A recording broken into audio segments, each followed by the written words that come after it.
Hello बच्चों, let's read the question. So the question says at a certain point the angle of elevation of a tower is found to be such that its cotangent is 3 upon 5. On walking 32 meter directly towards the tower, its angle of elevation is an angle whose cotangent is 2 upon 5. Find the height of the tower. So the key concept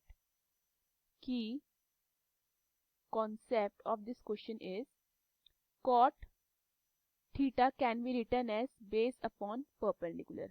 देखिए अगर मेरे पास कोई right angle triangle है, let's say मैं इसको A B C मान लेती हूँ, right angle at B, okay, and ये हो गया मेरा थीटा, एंड ये हो गया मेरा हाइपोटेन्यूज, ये परपेंडिकुलर और ये बेस। तो हमारा कॉट थीटा क्या हो जाता है, बेस अपॉन परपेंडिकुलर। इतना क्लियर है? सो क्वेश्चन में हमें बोला गया है at a certain point angle of elevation of a tower is found to be such that its cotangent is 3 upon 5। उसका cotangent कितना था, 3 upon 5। ठीक है, अगर हम किसी भी पॉइंट से देखें, एंड जैसे ही 32 metre toward the tower walk किया, उसका एंगल ऑफ एलिवेशन कोटेंजेंट कितना हो गया, 2/5, एंड हमें हाइट ऑफ द टावर माननी है। तो मैंने क्या कर लिया, हाइट ऑफ द टावर को h लेट कर लिया है। Let A B is equal to h be the height of the tower, ठीक है, ऑफ द टावर। क्लियर है? And let from the diagram let B D is equal to x. ठीक है, B D को मैंने x मान लिया है, एंड मैं बी सी को क्या लिख सकती हूँ, मैं बी सी को B D plus C D लिख सकती हूँ। ठीक है, दैट मीन्स मेरा बी सी कितना हो जाएगा, मेरा बी सी हो जाएगा एक्स प्लस 32, सिंस यहाँ पे मेरे पास सी डी कितना गिवन है, सी डी है मेरे पास 32। ठीक है, सो इन ट्राइंगल ए बी सी, अगर हम ट्राइंगल ए बी सी में देखें तो हमारा कॉट थीटा कितना हो जाएगा, कॉट थीटा हमारा हो जाएगा B C upon A B. So B C upon A B, cot theta कितना हो जाता है, बी सी अपॉन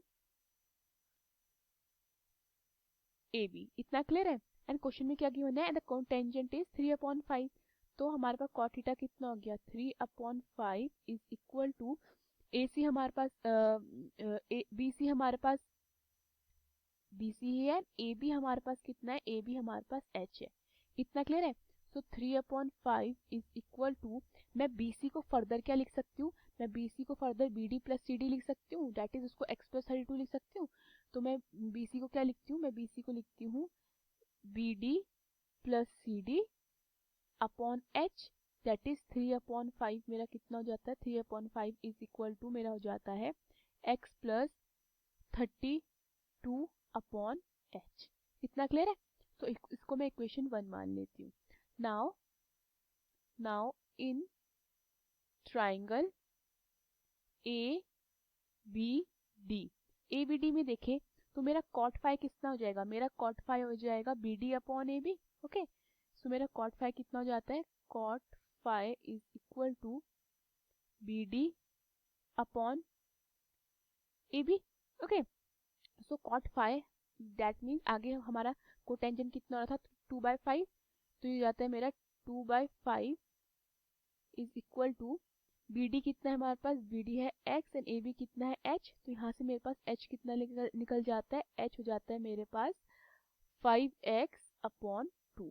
ठीक है, इसको मैं इक्वेशन सेकंड मान लेती हूँ।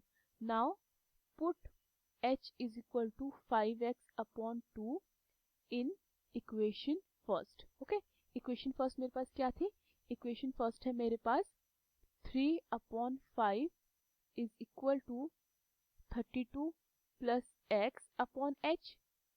क्लियर है? सो मैं h की वैल्यू पुट कर देती हूँ, तो क्या बनेगा, 3 upon 5 is equal to 2 multiply by 32 plus x upon 5x।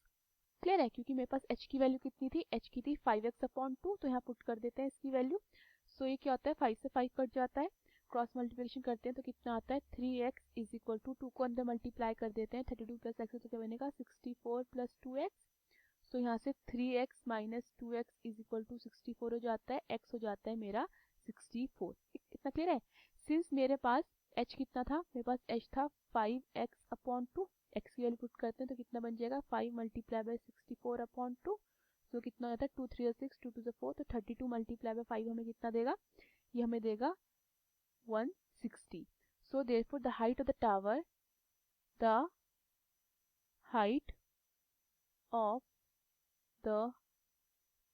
tower is 160. Hope you understood the question. Thank you.